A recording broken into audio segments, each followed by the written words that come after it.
So in India's absolutely packed adventure bike scene, there's one name you've probably heard a lot lately, the Suzuki V-Strom SX 250.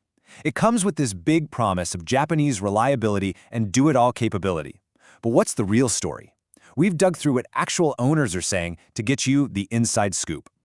And this quote from an owner on Team-BHP, man, it just hits the nail on the head. This is really the core of what we're talking about today, that whole idea of rock-solid Japanese engineering and what that actually feels like when you're out there on the road, living with a bike every single day.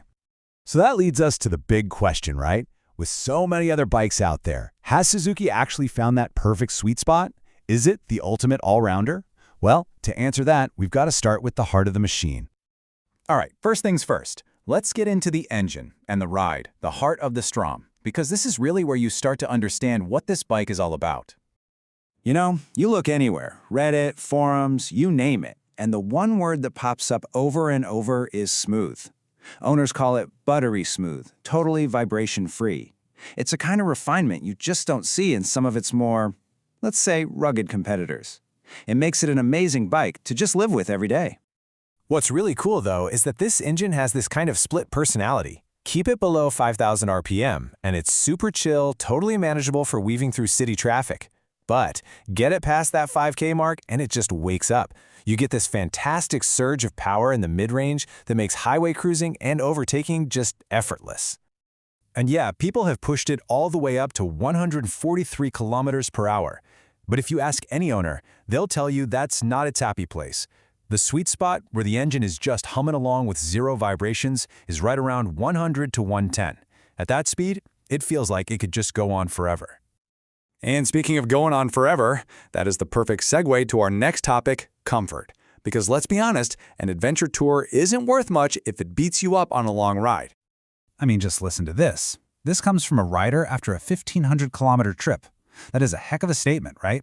It tells you everything you need to know about the bike's endurance, the ergonomics, the seat. It's all designed so you can just sit there for hours and hours and not feel totally worn out. But okay, let's address the elephant in the room. There's one thing that comes up in pretty much every discussion about the V-Strom, and it's the number one thing that makes people hesitate: the height. 835 millimeters. Yeah, you see that on a spec sheet, and it can definitely look a little intimidating, especially if you're not on the taller side. And that's a fair concern. But this is where hearing from real owners is so valuable. Check this out.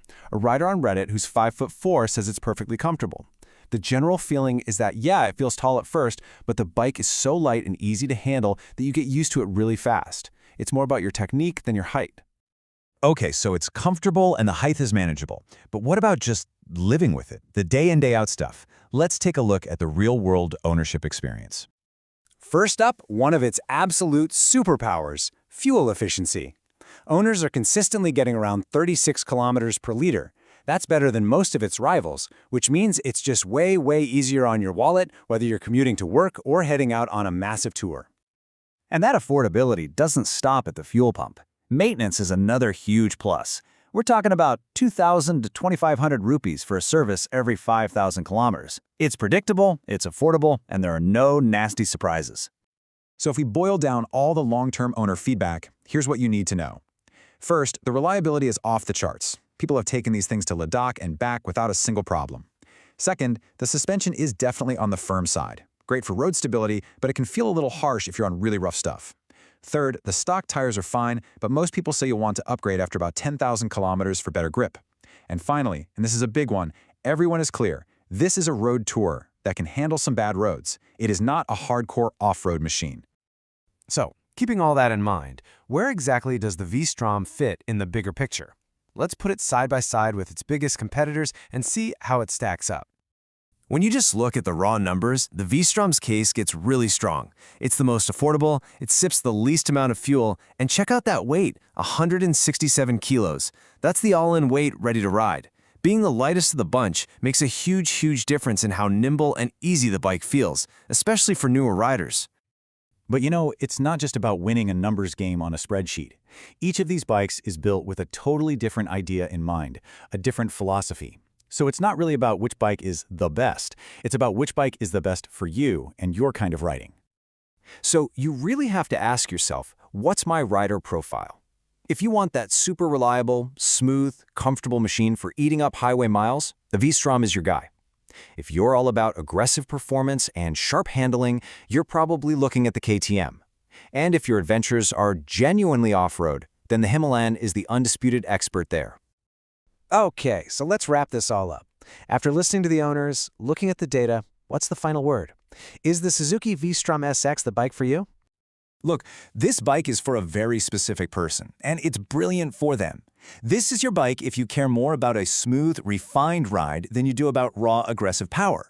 It's for you if your big trips are mostly on tarmac. It's for you if you just want a partner that is dead reliable, cheap to run, and just works. And yeah, it's for you if you want that big bike look and feel without the big bike price tag.